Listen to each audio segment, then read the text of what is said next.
o título, né? O Deus de dentro de nós. Se nós formos em Marcos 16:15, né, ele nos diz assim: e ele disse-lhes: ide por todo o mundo, pregai o evangelho a toda a criatura. E depois, no 20, ele encerra o capítulo dizendo: e eles partiram e pregaram por toda parte, trabalhando o Senhor com eles e confirmando a palavra com os sinais que a acompanhavam. Irmãos, é assim, quando você está na fila da lotérica, eu espero que para pagar a conta, tá? Naquela demora, que geralmente são as lotéricas, nós somos puxados, às vezes, a conversar com alguém, né? E essa pessoa, mesmo que inconscientemente, ela usa um ou outro termo cristão. Você continua falando nos mesmos termos, mas aí a pessoa para.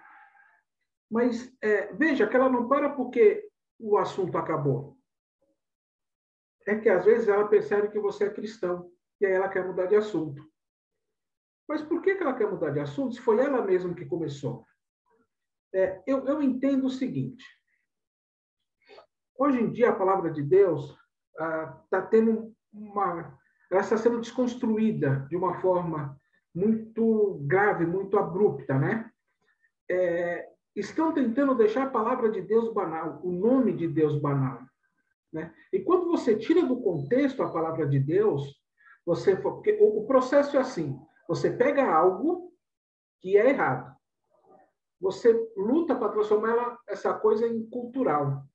Quando você transforma ela em cultural, ela passa a ser normal. E quando ela passa a ser normal, ela passa a ser banal, né?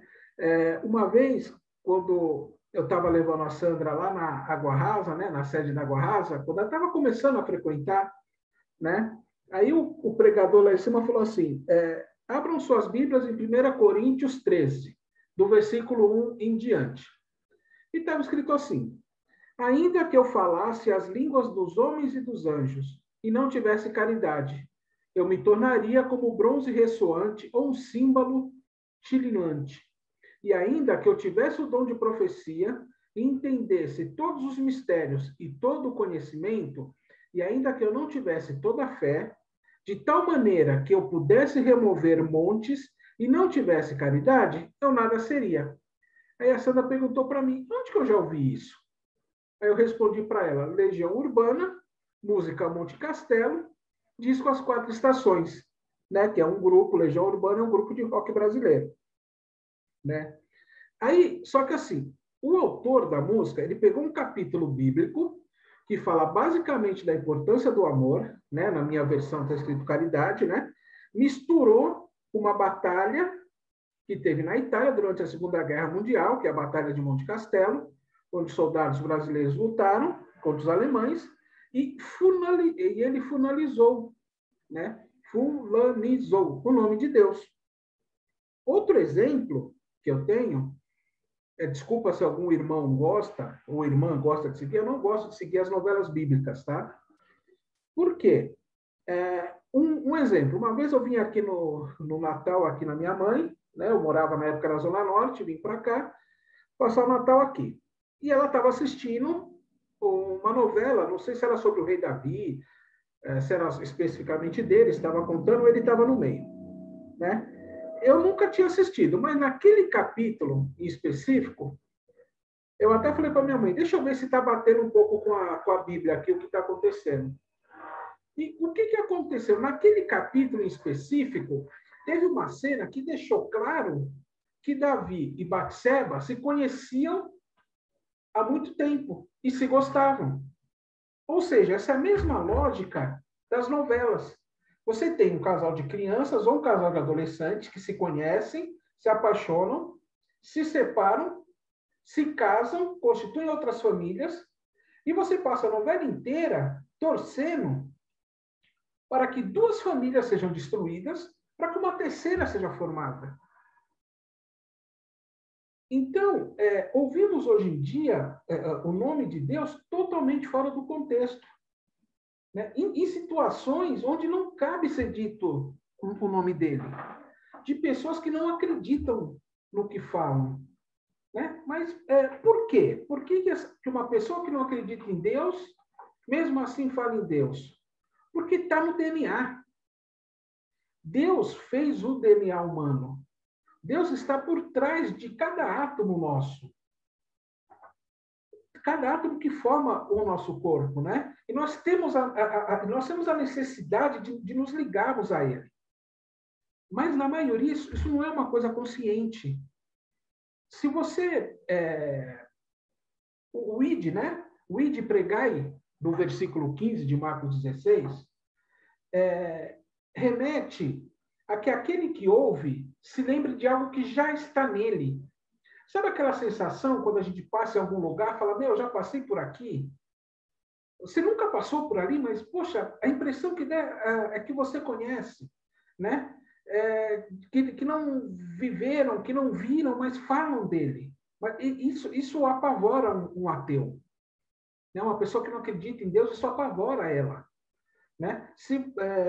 Eu convido os irmãos a lerem Deuteronômio 20, o capítulo todinho, se vocês puderem, e vocês verão que Deus gostaria de conversar com o povo de Israel. Mas o povo teve medo. Estava lá todo mundo reunido, né? Um monte, aí tome raio, tome chuva, tome um monte de coisa. E o pessoal olhou assim e falou, Moisés, vai você, nós vamos ficar por aqui, porque se a gente for, a gente vai morrer. Né? E de igual forma, aconteceu com Adão, quando ele descobriu a nudez. Deus desce para falar com Adão, né, no jardim, e cadê o Adão? Está escondido. Por quê? Por causa da nudez. E aí, algo que eu ouvi, né, e que eu parei para pensar um pouco, veja bem, Deus virou para Adão e falou para ele, não coma daquela árvore. Depois ele fez a Eva. Ele não precisava falar nada para Eva, porque ele falou para Adão. Então, quem é que deu mancada aí? A cobra foi, beleza, conversou com a Eva, tal, fez aquilo tudo, mas quem devia ter dado a ordem para ela? Ter lembrado, ó, Deus falou que ali não era para chegar perto. Ou, pior, quando ela mordeu e chegou para ele devia ter falado, olha, eu te avisei que não era para ter comida, agora é contigo. Né? Então, veja, né? Você tem que estar sozinho para poder que Deus esteja com você. Estar face a face com Deus, né? Como o próprio capítulo de Deuteronômio mostra, pode ser perigoso para quem não está no prumo. Vide os sumos sacerdotes. O que acontecia?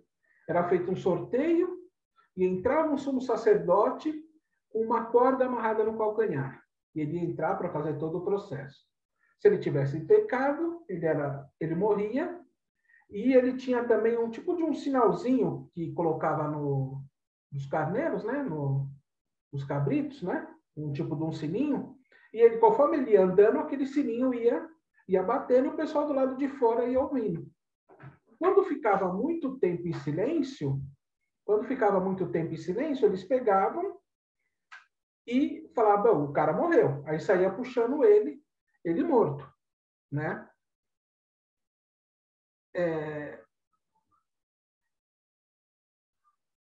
Hoje em dia, não. Graças a Deus, nós não temos que passar todo o processo de purificação, de sorteio para entrar no templo, para poder falar com Deus, e não é algo específico do sumo sacerdote. Você está no ônibus, você pode, dentro do ônibus, falar com Deus. Você está fazendo a comida, você pode estar falando com Deus e fazendo a comida. Você pode estar no banheiro tomando banho e falando com Deus.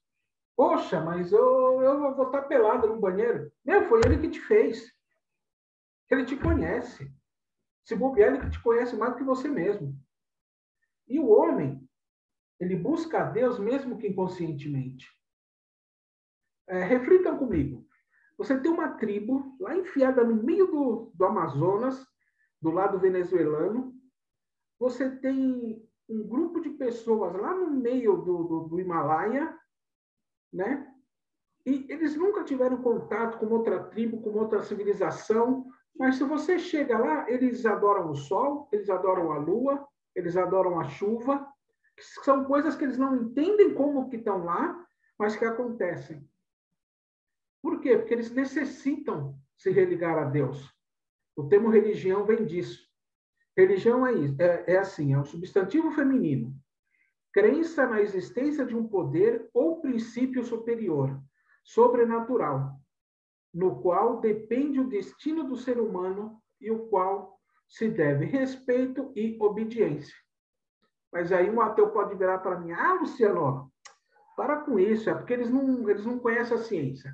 Se eles conhecessem a ciência, eles iam saber que o Sol é uma estrela de quinta grandeza, que a Lua foi um pedaço que saiu e que grudou e que fez um monte de coisa. Eu não creio nisso.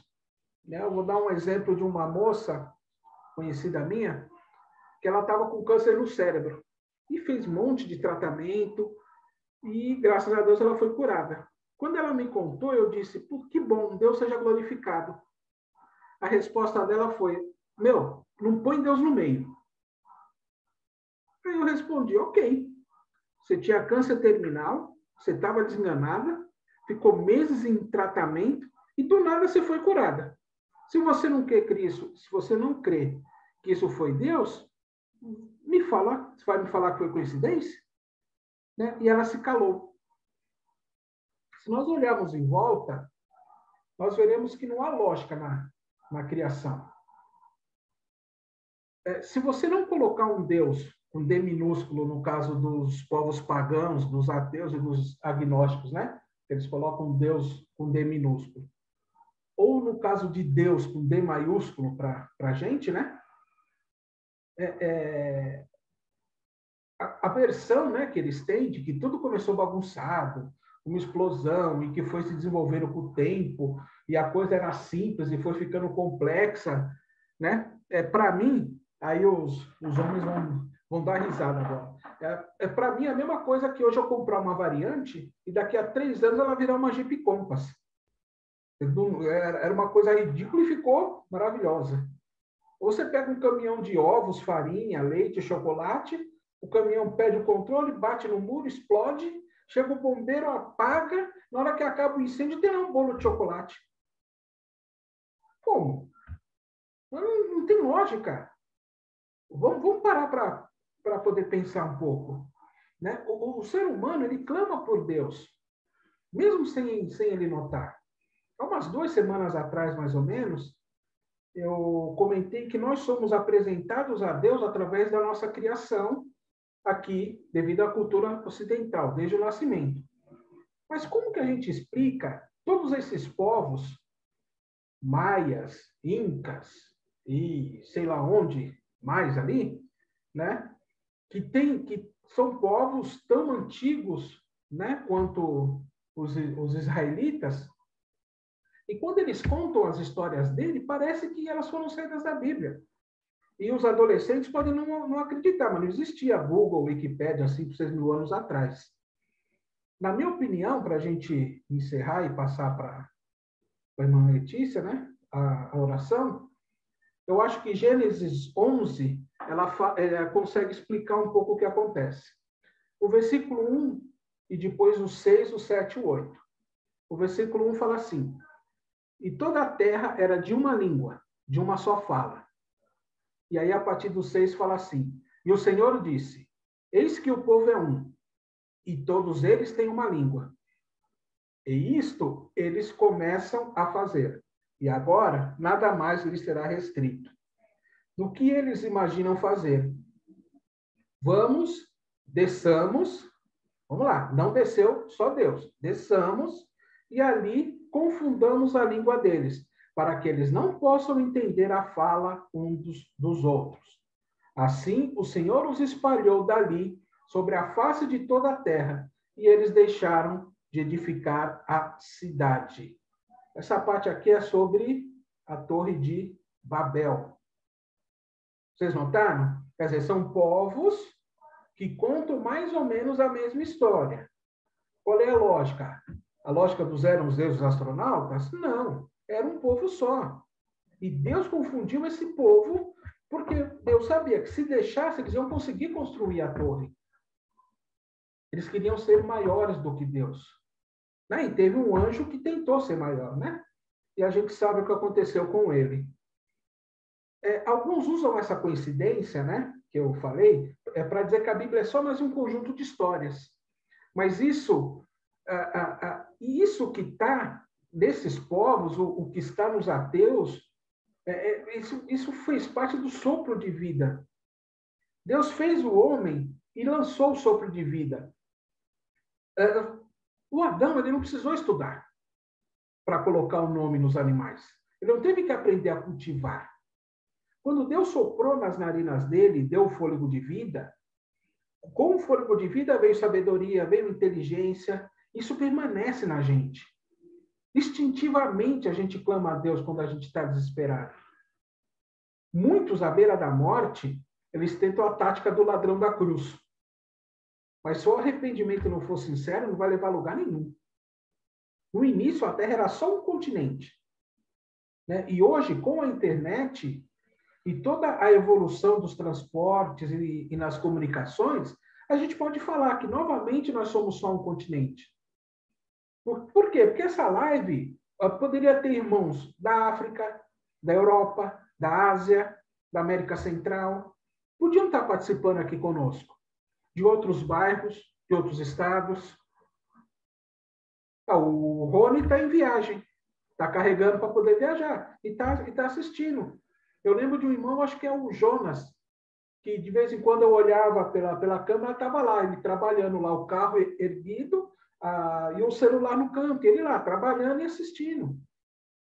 Né? Então, vamos usar o que a gente tem na mão para ir ao mundo e pregar o evangelho a toda criatura. Se a nossa arma, hoje em dia, é a comunicação, vamos usar. Então, vamos convidar, vamos mandar o link das pregações, são estudos, são palavras de fé, são palavras de força.